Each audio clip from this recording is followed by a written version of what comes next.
이 말씀을 하신 후 8일쯤 되어 예수께서 베드로와 요한과 야고보를 데리고 기도하시러 산에 올라가사 기도하실 때 용모가 변화되고 그 옷이 휘어져 광채가 나더라. 문득 두 사람이 예수와 함께 말하니 이는 모세와 엘리야라. 영광 중에 나타나서 장차 예수께서 예루살렘에서 별세하실 것을 말할세. 베드로와 및 함께 있는 자들이 깊이 졸다가 온전히 깨어나 예수의 영광과 및 함께 선 두 사람을 보더니 두 사람이 떠날 때에 베드로가 예수께 여짜오되 주여 우리가 여기 있는 것이 좋사오니 우리가 초막 셋을 짓되 하나는 주를 위하여 하나는 모세를 위하여 하나는 엘리야를 위하여 하사이다 하되 자기가 하는 말을 자기도 알지 못하더라. 이 말할 즈음에 구름이 와서 그들을 덮는지라. 구름 속으로 들어갈 때에 그들이 무서워하더니 구름 속에서 소리가 나서 이르되 이는 나의 아들 곧 택함을 받은 자니 너희는 그의 말을 들으라 하고 소리가 그침에 오직 예수만 보이더라. 제자들이 잠잠하여 그 본 것을 무엇이든지 그때에는 아무에게도 이르지 아니하니라. 이튿날 산에서 내려오시니 큰 무리가 맞을세. 자, 여기까지 하겠습니다. 무슨 내용인지 잘 아시죠?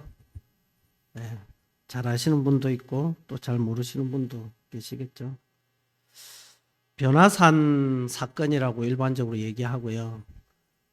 예수님이 이제 공생애를 하시는 중에 이제 중요한 시점이 되었어요. 중요한 시점이 되어서 변화산에 이제 기도하시러 올라가서 이 성경은 마태복음에도 기록되어 있고 마가복음에도 기록되어 있고 누가복음에도 다 이제 기록되어져 있는 말씀입니다. 기도하시러 산에 올라갔고 특별히 베드로, 야고보, 요한 세 사람을 데리고 산으로 올라갔죠. 자, 상상을 해보세요. 산이 높은 산이 있습니다. 뭐 헬몬산이라고도 하고 이렇게 하는데 이때 높은 산에 이스라엘 어느 중요한 높은 산에 올라가는데 기도하시러 올라가는데 제자들 중에 베드로, 야고보, 요한 세 사람을 데리고 산으로 올라갔습니다. 근데 올라갔는데 기도를 하시더니 얼마 만에 내려왔는 걸 우리가 성경을 통해서 볼 수 있냐면 1박 2일을 갔다가 내려온 걸 알 수 있죠. 다음 날 내려왔기 때문에. 그래서 이제 갔는데 기도하실새 그 흔히 예수님이 그 제자들과 함께 있으면서 보여줬던 장면을 보여준 게 아니고 기도했더니 몸이 변화됐어요. 그래서 마가복음에는 사람이 빨래를 해도 이렇게 희게 못했을 거다. 이런 류의 이제 표현을 하죠. 그래서 광채가 날 정도로 아우라가 이렇게 쫙 있었던 거죠. 예수님한테서. 생기게 됐고, 그 다음에 누가 나타났습니까? 모세가 나타났죠. 모세는 언제적 사람입니까? 그 시절을 거슬러 약 1300여 년 전의 사람입니다.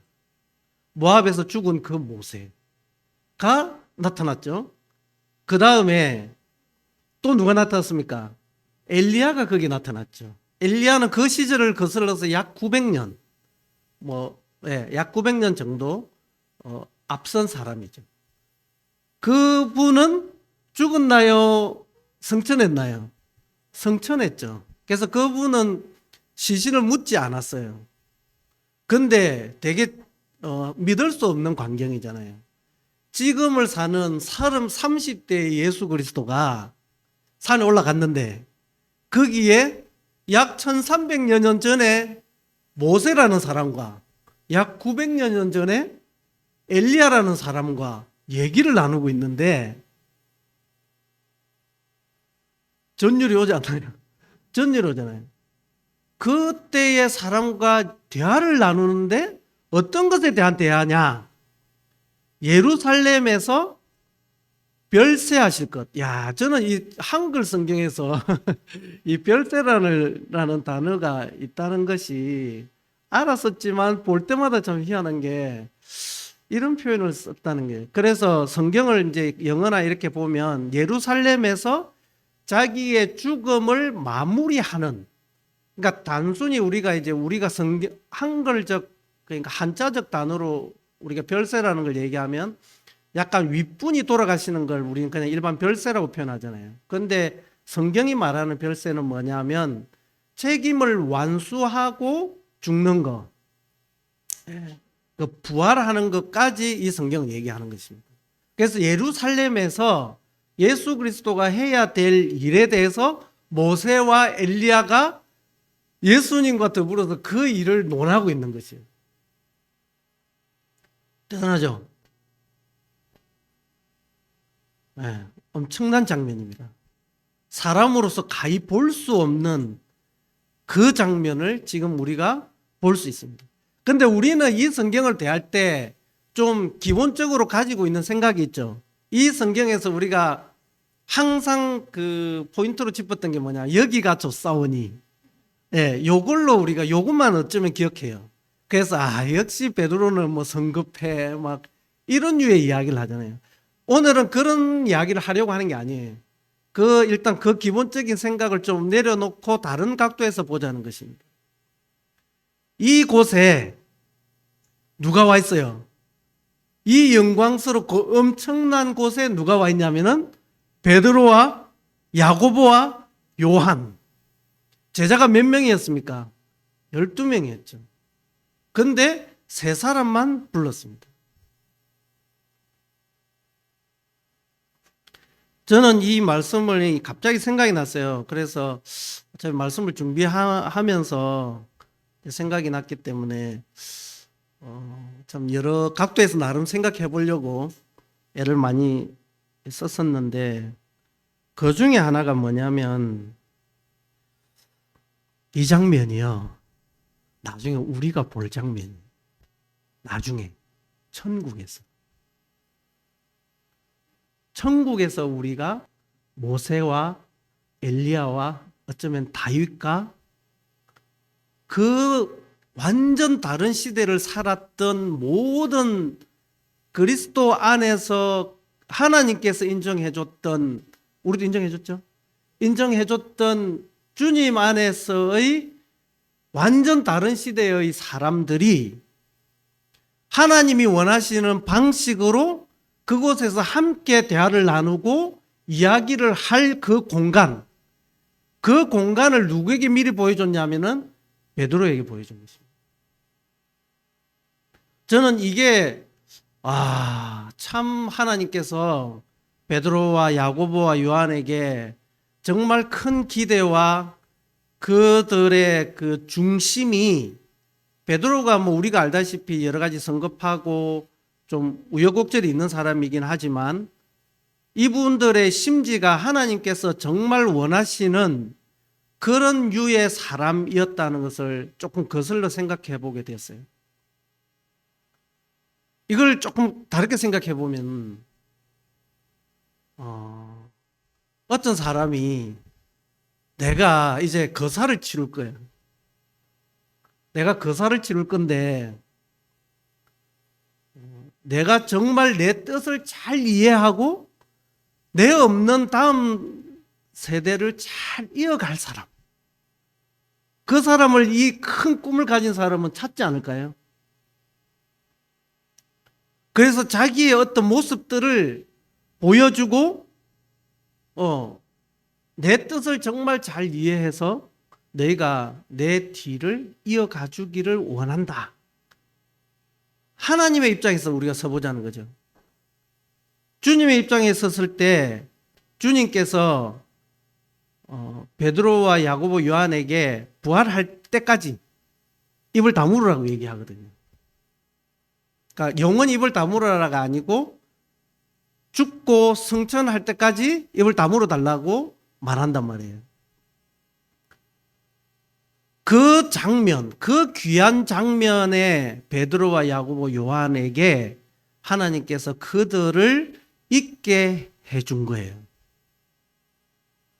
나중에 우리에게도 이 장면을 보여줄 건데, 우리도 얼마나 귀한 존재냐면요, 이 베드로가 예수님과 모세와 엘리야가 만나는 장면을 베드로에게 보여준 장면을 우리가 보고 있잖아요.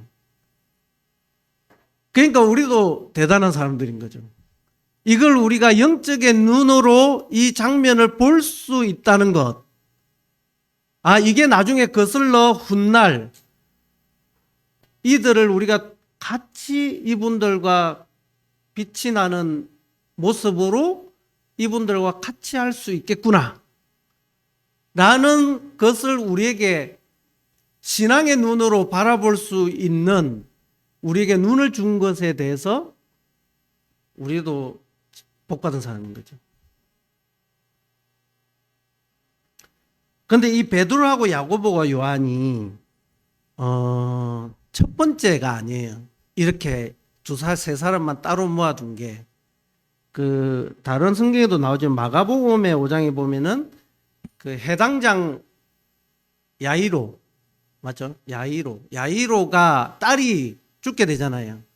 그랬을 때 살리러 갑니다. 그래서 이제 달리다굼, 그 유명한 달리다굼, 일어나라, 소녀야 일어나라. 그게 달리다굼인데, 그 사건이 있을 때 누구만 데리고 갔냐면 베드로와 야고보와 요한만 데리고 가요. 다른 제자들이 있었지만. 그리고 나중에 예수님이 죽음을 맞이하시기 전 그 밤에 기도하러 겟세마네 동산에 올라가실 때 누구만 데려갑니까? 베드로와 야고보와 요한을 데리고 갑니다. 그래서 저는 생각을 해봤죠. 이상하다. 우리가 베드로가 그렇게 훌륭하게 여기지 않는데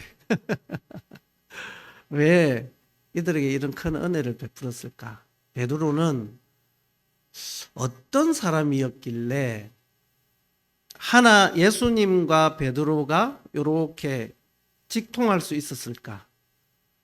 예수님이 어떻게 베드로에게 이 장면들을 보여줄 수 있었을까를 한번 생각해 봤죠. 마태복음으로 똑같은 장면인데 한번 넘어가 보시면은 마태복음 17장입니다. 17장에 이제 구약성이 28페이지, 신약성이 28페이지고요. 똑같은 장면이 나오죠. 17장으로부터. 그런데 16장 21절에 보면은 예수님이 어떤 얘기를 하냐면, 조금 읽을게요. 이때로부터 예수 그리스도께서 자기가 예루살렘에 올라가 장로들과 대제사장들과 서기관들에게 많은 고난을 받고 죽임을 당하고 제3일에 살아나야 할 것을 제자들에게 비로소 나타내시니, 이제 예수님은 뭘 준비하고 있었습니까? 나 이제 죽어. 너희가 내 뒷일을 봐줘야 돼. 이 얘기입니다. 제가 좀 전에 말씀드렸던 거사를 치를 거예요. 이제 예수님은 하나님의 계획하심을 따라 거사를 치를 거예요. 죽을 거예요. 그것을 보여준 거예요. 내가 이제 거사를 치를 건데 나 이런 사람이야. 내가 어떤 존재냐면 내가 너희를 한번 보여줄게. 그 전에 16장 18절을 한번 같이 읽어볼게요. 또 내가 내게 이르노니, 너는 누구냐면 베드로예요. 너는 베드로라. 내가 이 반석 위에 무엇을 세운다고요? 내 교회를 세우리니 음보의 권세가 이기지 못하리라. 교회라는 단어가 여기서부터 시작되는데, 반석, 베드로야, 너 반석 위에 내가 교회를 세우겠다. 물론 이제 베드로에게만 교회를 준다 이런 의미는 아니에요. 그리스도를 정확하게 믿고 있는 그 사람들, 그 변함없는 그 심지가 굳은 그 사람들 위에 내 교회를 세우겠다라는 건데, 실제로 베드로가 사도행전을 보면 예루살렘 교회가 처음 생겼을 때 베드로가 주축이 되어서 이 교회를 끌고 가는 것을 우리는 볼 수 있어요. 자, 이걸 다시 조금 얘기하면요. 나 이제 죽어. 내가 너희 때문에 죽을 거야. 근데 내가 이제부터는 지금까지는 뭐 귀신도 낫게 하고 뭐 귀신도 나가게 하고 병도 고쳐주고 이런 일을 했는데 이 앞에 어떤 일이 발생하냐면 분봉왕 헤롯이 소문을 듣게 돼요. 예수의 소문을. 그러니까 쉽게 말하면은 이만한 씨앗이 있었어요. 예수가 태어났단다. 근데 별로 별 볼 일이 없었어요. 근데 그 세례 요한이라는 놈이 아주 그냥 시끄럽게 하더니 그냥 가다더니 좀 조용해졌어요. 근데 예수라는 사람이 뭔지 모르겠지만 저기 뭐 볼 일 없는 촌에서 태어나가지고 뭐가 이게 점점 커지면서 사람들도 낫게 하고 뭐 이렇게 뭐가 시끌시끌한 거예요. 그러니까 뭐 바리새인들하고 뭐 서기관들하고 뭐 이런 사두개인 뭐 내가 좀 내놓으라 하는 사람들이 거기에 변론을 하기 시작한 거죠. 그러니까 이게 수면 위로 올라오기 시작하는 겁니다. 이 사건들이 처음에 묻혀 있으면 아무 일이 일어나지 않습니다. 그런데 하나님은 예수님을 통해서 어떻게 하기로 했습니까? 이걸 수면 위로 드러내야 되는 일입니다. 여러분 여기서 잠깐 새길로 빠진 점은요. 우리의 신앙이 수면 아래에 있는 사람들이 있어요. 몰라. 믿는지 몰라. 아무 일도 안 일어나요. 그러면 하나님도 안 드러나. 내 상급도 없어. 요 원리가 있어요, 우리에게. 신앙의 원리가 있습니다. 그래서 뭘 해야 됩니까? 예수님이 하셨던 것처럼 수면 위로 끌어내는 일을 해야 돼요. 그래서 예수님이 점점 이제 수면 위로 드러나서 분봉왕 헤롯이 뭐라 그랬냐면 예수가 시끄럽게 하니까 세례 요한을 죽여버렸어요. 이 죽였는데도 예수가 시끄러워지는 거예요. 그러니까 예수님은 이제 국가가 나서서 나를 잡으려고 할 것이다. 이런 이제 흐름이 쭉 있는 거죠. 그래서 예수님이 그 때를 아시고 이제 내가 죽을 거야. 내가 원래 왔던 그 목적을 이룰 거야, 이제는. 그래서 내가 죽고 난 이후에 교회가 있어야 되니까 베드로야, 내가 너에게 교회를 세우리니. 그러니까 잘해야 돼. 이게 참 절간에 이 아주 짧은 단어 안에 우리가 다 이해할 수 없는 그런 많은 이야기들이 사실 포함되어 있거든요. 그러면 그래서 이 엄청난 사건을 베드로에게 보여줬잖아요. 그럼 베드로는 우리가 알듯이 그냥 어부인데 이 앞을 봐야 돼요. 이 앞을 다시 조금 마태복음으로 16장으로 넘어가면은 15절에 이렇게 얘기합니다. 사람들이 나를 누구라고 부르느냐? 야, 나를 뭐라 그래? 이랬더니 뭐 어떤 사람은 뭐 세례 요한이라고도 하고 엘리야라고도 하고 뭐 그렇게 얘기합니다. 이렇게 얘기했어요. 그랬더니 너희는 제자들에게 너희는 나를 누구라고 하느냐? 너희는 나를 누구로 아느냐? 이렇게 물었거든요. 그랬더니 시몬 베드로가 대답하여 이르되 주는 그리스도시요 살아계신 하나님의 아들이십니다. 저는 생각해 봅니다. 예수님께서 왜 베드로에게 이 교회를 맡겼을까 생각해 볼 때 베드로는 예수님께서 원하시는 답을 정확하게 알고 있었어요. 예수님께서 어떤 분이신지 정확하게 알고 있었어요.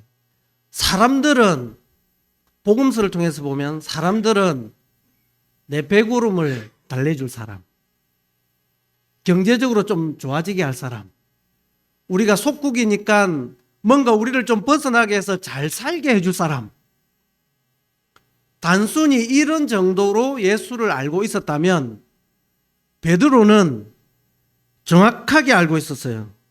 주는 그리스도시요 기름 부음 받은 자, 하나님의 아들이십니다. 그러니까 베드로에게 이것을 교회를 맡길 수 있었던 것입니다. 그렇다면 베드로는 어떻게 이 예수님을 제대로 알 수 있었을까? 요한복음을 조금 넘어가 볼게요. 요한복음 1장으로 가면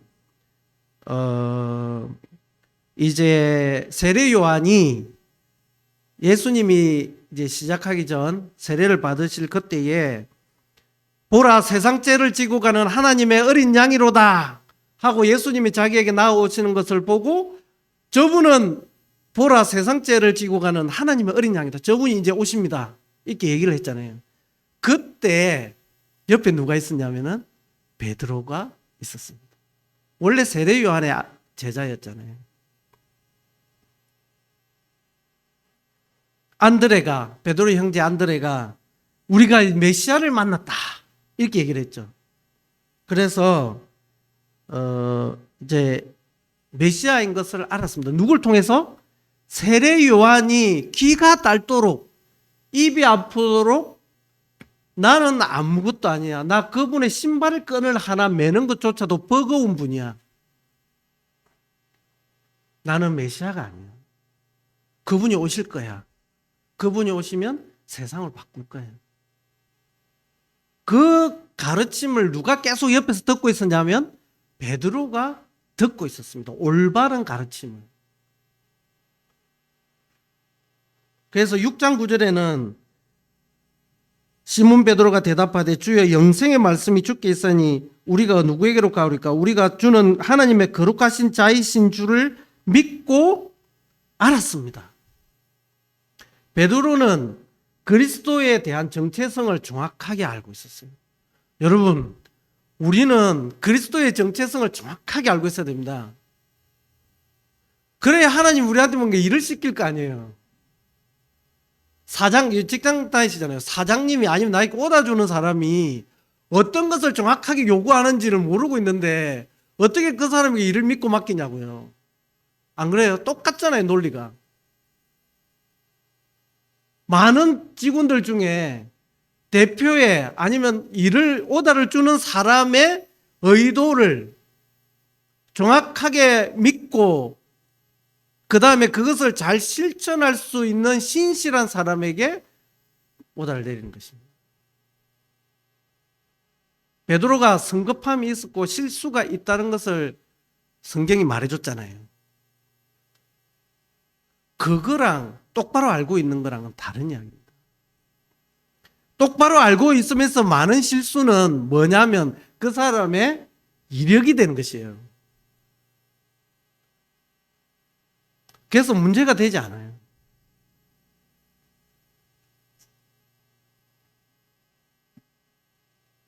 그래서 주는 그리스도이시요 살아계신 하나님의 아들이십니다. 여러분은 그리스도를 어떻게 알고 계십니까? 베드로 정도 알고 계십니까? 우리의 정체성, 그리스도의 정체성, 하나님의 정체성이 우리 마음에 정확하게 있어야 돼요. 그래야지 하나님이 우리에게 특별해지시는 것입니다. 하나님은 보세요. 사울도 그랬죠. 다윗도 그랬죠. 그 많은 왕들이 있었죠. 언제 잘라버립니까? 다 잘랐잖아요. 언제요?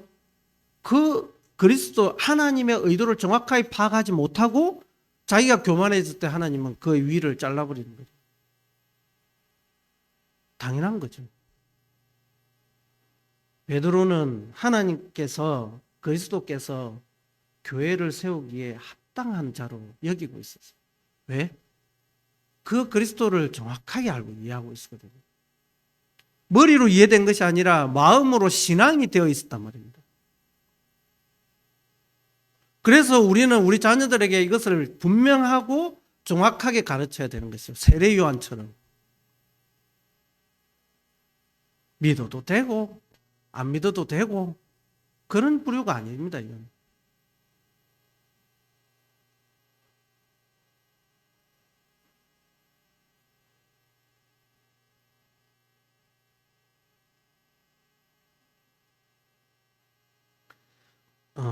다시 마태복음으로 넘어오면 너무 많이 찾아 죄송합니다.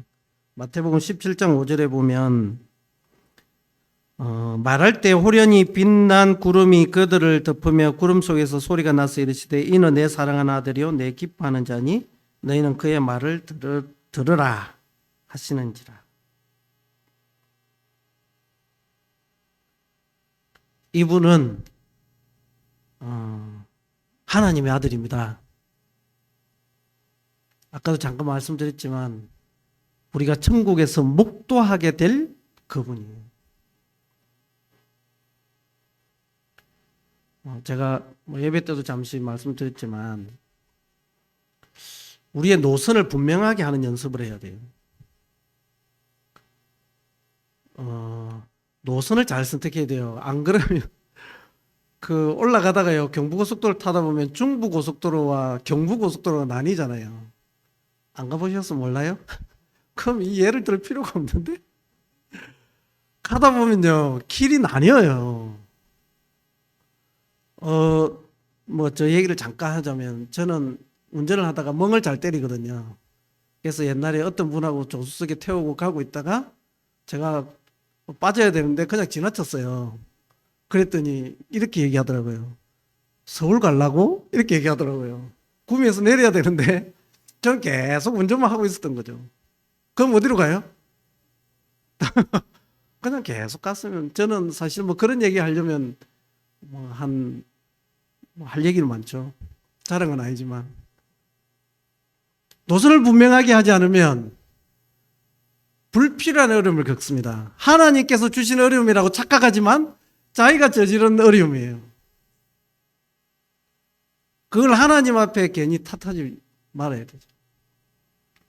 조금 다른 이야기 하면 노선을 분명하게 해야 돼요. 자, 우리는 그냥 가만히 있었더니 그냥 태어났죠? 예. 우리는 부모의 자녀가 되었죠? 영적으로 봤더니 죄악된 사람이었던 거죠.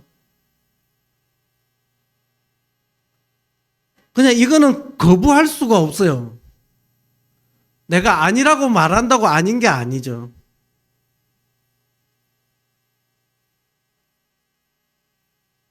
근데 가다 보면 내비가 잘 가르쳐요. 우회하라고. 글로 가면 잘못 가니까 중북 말고 경부 타려면 IC로 빠져서 국도로 가서 그 길을 반드시 붙어야 된다. 이걸 계속 얘기해줘요. 근데 그 노선을 정하지 않잖아요. 그러면 이제 어려움을 겪는 거죠. 우리는 그리스도의 편에 갈아탄 사람이에요. 누구 덕분에? 그리스도 덕분에. 그러면 어떻게 해야 돼요? 신뢰해야죠. 그 길을. 반드시. 이건 뭐 또 이렇게 생각하면 또 뭐 팀맵 틀리던데 뭐 이런 사람도 있습니다. 그런 이야기를 하려고 하는 게 아닙니다. 그리스도의 길을 가겠다고 우리가 선택했으면은 우리의 마음을 굳게 먹어야 돼요. 베드로처럼 정확하게 이해해야 돼요. 그리고 12제자 중에 최소한 3명 안에 들어야 되지 않겠습니까? 똑바로 알아야지. 그리고 우리의 마음이 심지가 굳어야죠. 까짓것 한번 하는데 뭐 계속 왔다 갔다 합니까? 그냥 한번 한다 했으면 하는 거지. 그렇잖아요. 왜 신앙에서 왔다 갔다 하냐는 거죠. 우리가 왜 도돌이표의 삶을 그리스도 안에 안정된 삶 속에 있으면서도 왜 세상과 계속 도돌이표를 하면서 뭔가 믿지 못하는 것 같이, 그러면 하나님도 나도 네 몰라 너도 계속 계속 돌아가는 거예요. 하나님이 어떻게 신뢰를 합니까? 이런 사람에게 어떻게 천국을 보여주냐고요. 이 천국을 보면서도 의심하고 있는 사람이 있으면 어떻게 하나님께서 뭘 더 어떻게 보여줘야 되냐고요.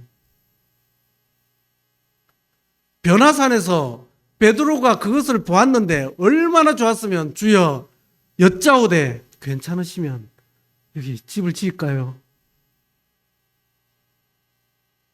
저는 그게 회의적으로 보이지는 않거든요. 뭐 삶을 떠나기 위해서 뭐 이게 좋다면 이렇게 얘기하는데 뭐 어떤 측면에서 맞을 수도 있겠지만 저는 단순히 그런 측면은 아니었다고 보여집니다. 우리가 뭐 제가 잘하고 있어서는 아니죠. 어차피 연사의 입장이기 때문에 그런 말씀을 드리는 겁니다. 우리가 노선을 정하고 하나님 앞에서 있기로 결정했으면 거기서 어떻게 하면 좀 더 신실할 수 있을지를 고민해야 됩니다. 어떻게 하면 좀 더 괜찮아질지, 괜찮은 사람으로서 살아갈 수 있을지를 고민해야지. 직장 다니듯이 조금 어려워지면 이 회사가 아닌가? 그런 수준이 아니라는 겁니다, 이 신앙은. 조금 힘들고 내 기도가 조금 안 들려지면 아닌가? 어떻게 교회를 맡기냐고요. 생각해보자. 이 말입니다. 우리의 신앙을 돌아보자.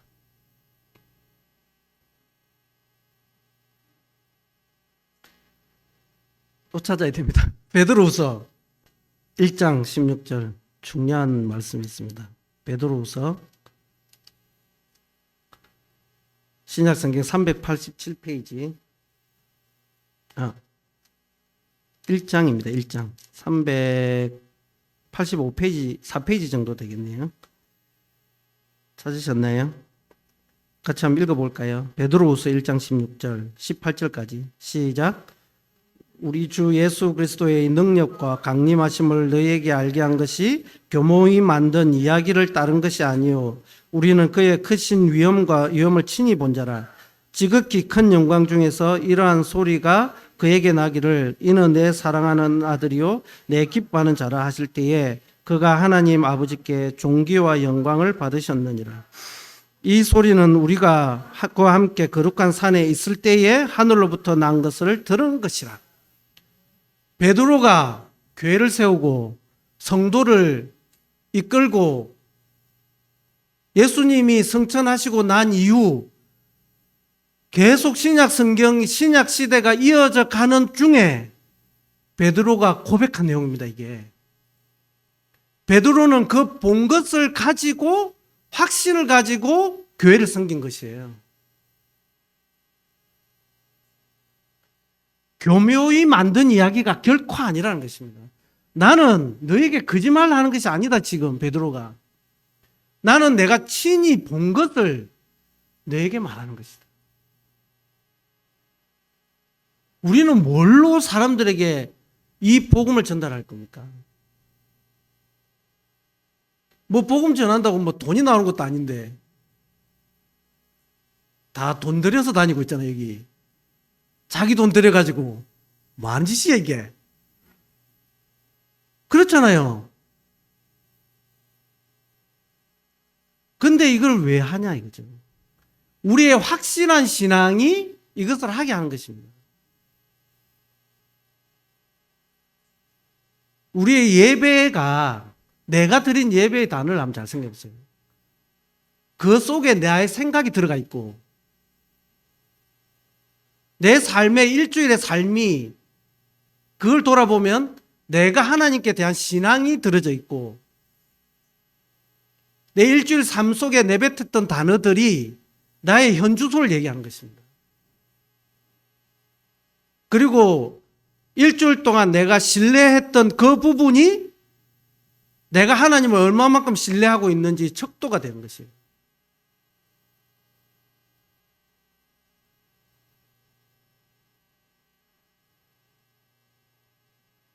베드로는 자기의 본 것을 가지고 제자들을 가르쳤습니다.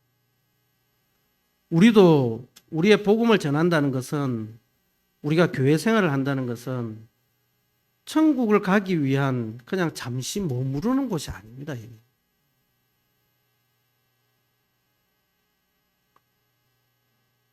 다시 내려왔잖아요.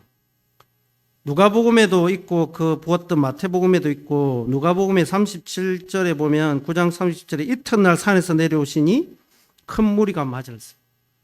사람들은 여전히 그리스도를 기다리고 있었어요. 현실 세계에서.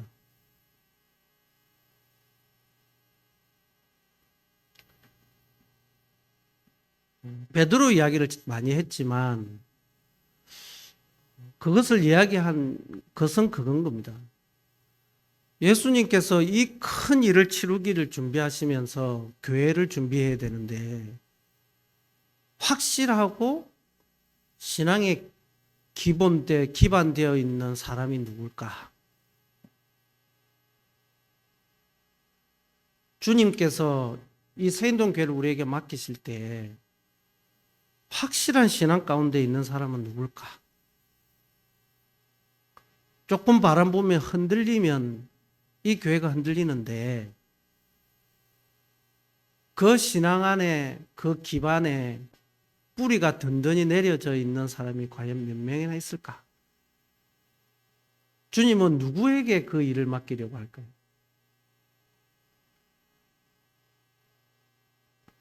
내려왔죠?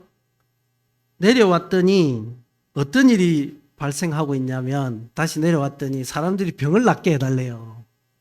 그래서 나는 지금 떠날 준비를 하고 있습니다. 예수님은. 그걸 막 보여주고 정말 항울경에 빠져 있는 그 이틀을 보내고 다음날 내려왔더니 사람들은 뭘 가지고 다시 여전히 예수님을 괴롭히고 있나요? 나를 살려주세요. 우리가 교회 안에 일요일 날 잠시 오잖아요. 행복하죠. 뭐 이런 곳이 실제 어디 있습니까? 진짜 좋습니다.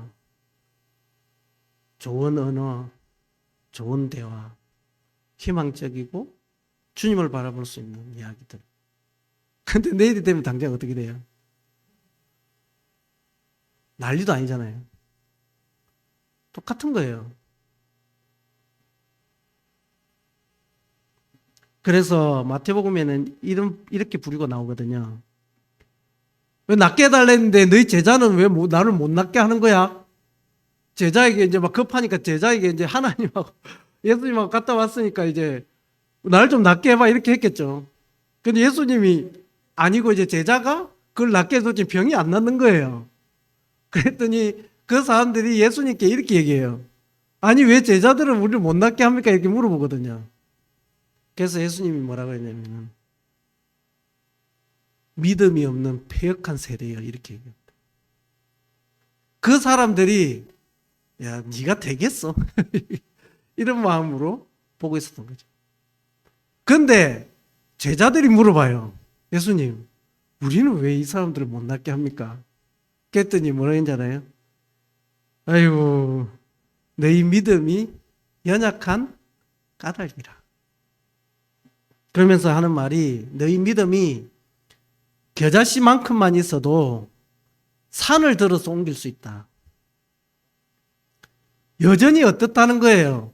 베드로가 이 화려하고 엄청난 광경을 보고 왔지만 그들이 가지고 있는 믿음은 역시 아직까지 부족했던 거죠.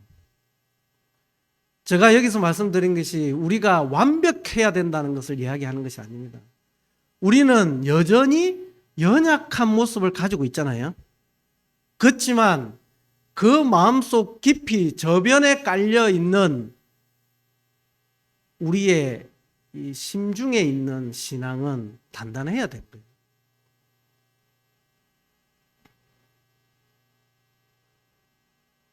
베드로가 결국에는 어떻게 돼요? 결국에는 이 신약 사회에 있어서 엄청난 역할을 해주잖아요. 이 변화산에 갔다 왔던 이 제자들이 사실 큰 역할을 해주고 있었거든요. 뭐 정리를 하자면 베드로가 얘기했던 여기가 좋사오니 우리는 거기에만 이 교회 안에만 물을 수는 없습니다. 우리 나가서 싸워야 되잖아요. 먹고 살아야 되고 복음을 전해야 되고 그 소명이 우리에게 있지 않습니까? 근데 혹여요 종교심에 빠지지 않기를 연사로서 진심으로 말씀드립니다. 교회 안에서만 행복한 삶을 살지 않기를 바라요. 교회만 오는 것이 내 삶의 전부가 되지 않기를 바라는 것입니다. 당장 이튿날 내려갔더니 군중들이 자기들을 맞이하는 것처럼 우리가 내일 당장 직장에 갔더니 우리를 맞이하는 그 사람들을 향해서 주님이 나타나는 그 신앙을 살아가야 된다는 거죠. 여기가 좋사오니는 언제 해야 되냐면 천국에 가서. 여기가 좋습니다. 주여, 여기를 데리고 와줘서 진짜 고맙습니다.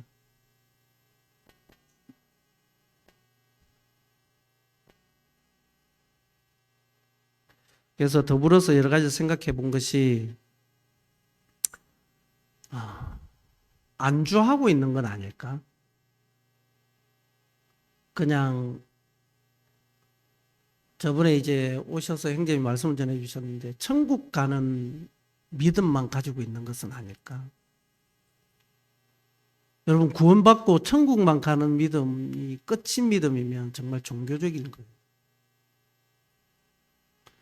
우리가 내일부터 당장 해야 되는 우리에게 교회를 지키게 했던 베드로에게 분부했던 그 약속을 지켜내지 못하는 신앙이 하나님께서 좋아하시겠냐는 것입니다. 우리는 안주하거나 결혼 신앙생활을 해서는 안 되는 것입니다. 당장 내일부터라도 가서 친절을 베풀고 그리스도를 나타내고 또 넘어지더라도 이것이 이 성경이 우리에게 하고 싶은 이야기가 아닐까? 그 생각이 듭니다. 베드로전서에 보면은 갓난아이 아기들 같이 순전하고 신령한 젖을 사모하라. 이는 그로 말미암아 너희로 구원에 이르도록 자라게 하려 함이라. 너희가 주의 인자하심을 맛보았으면 그리하라. 우리가 주님의 구원하심을 맛봤잖아요. 그래서 성경은 뭘 요구하고 있냐면은 갓난아기가 아니고 자라는 걸 원합니다. 자라는 것은 넘어지는 것입니다. 넘어져야지 설 수 있거든요. 부딪히는 것을 얘기하는 것이. 베드로에게 이 엄청난 사건을 보여주시고 끝이었으면 안 되잖아요. 근데 베드로는 어쨌거나 자기의 목숨을 다해서 교회를 이끌어갔거든요. 물론 이제 다른 제자들도 했지만 우리도 그 하나님의 대의에 동참하기를 바랍니다. 그래서 이런 표현을 한번 써봤어요. 이성의 끈을 놓지 마세요. 제가 저한테 자주 암시하는 단어입니다. 이성, 저성이 아니고 이성. 이성의 끈을 놓는 순간에 뭐가 지배하냐면 본성이 지배한단 말이에요. 내가 아버지로서 해야 될 역할에 이성을 놓는 순간에 나는 그 역할을 저버리는 것이에요. 내가 하고 싶은 뭐 놀러 가고 싶으면 놀러 가고 내가 사고 싶은 거 사고 이렇게 하면 되잖아요. 우리가 신앙인이라는 이 이성의 끈을 놓는 순간에 어떻게 되냐면은 그냥 사는 것입니다. 세상 사람처럼. 허리를 동이고 그 표현을 쓸 걸 차라리. 허리를 동이라 그랬잖아요. 전신갑주를 입고 정신줄을 놓으면 안 됩니다. 주님 오실 때까지. 힘들잖아요. 힘들지만 주님은 우리에게 그걸 원하시거든요. 자기에게 주어진 역할 최선을 다해야 된다는 것입니다. 왜? 이튿날 내려오면 세상이기 때문에. 우리는 황홀한 장면을 알고 보고 있는 사람이지만 그곳에 갈 사람이지만 현실은 이튿날이라는 것입니다. 그래서 그것도 생각이 나서 적었는데 우리가 그 좋은 열매를 뿌리는 그 씨 뿌린 자의 비유가 있잖아요. 그것처럼 돌밭, 가시들기 이런 것들은 세상의 유혹, 세상의 염려, 재리의 유혹 재물의 유혹이죠. 그 다음에 잠깐 믿었지만 뿌리가 없어서 넘어지는 돌박 같은, 우리의 신앙이 정말 그러지 않기를 바라고, 우리는 현실에 살아요. 주님 오실 때까지는 우리에게 맡겨진 교회를 위해서 우리의 정신줄을 놓지 말고 열매를 맺는 삶을 살았으면 좋겠고, 베드로가 만났던 그 영광스러운 자리를 우리가 보고 있고 그 자리에 우리가 동참할 것이라는 것을 우리는 확실히 가지고 우리에게 주어진 사명을 다해야 한다. 이것이 오늘 드리고 싶은 말씀입니다. 마치겠습니다.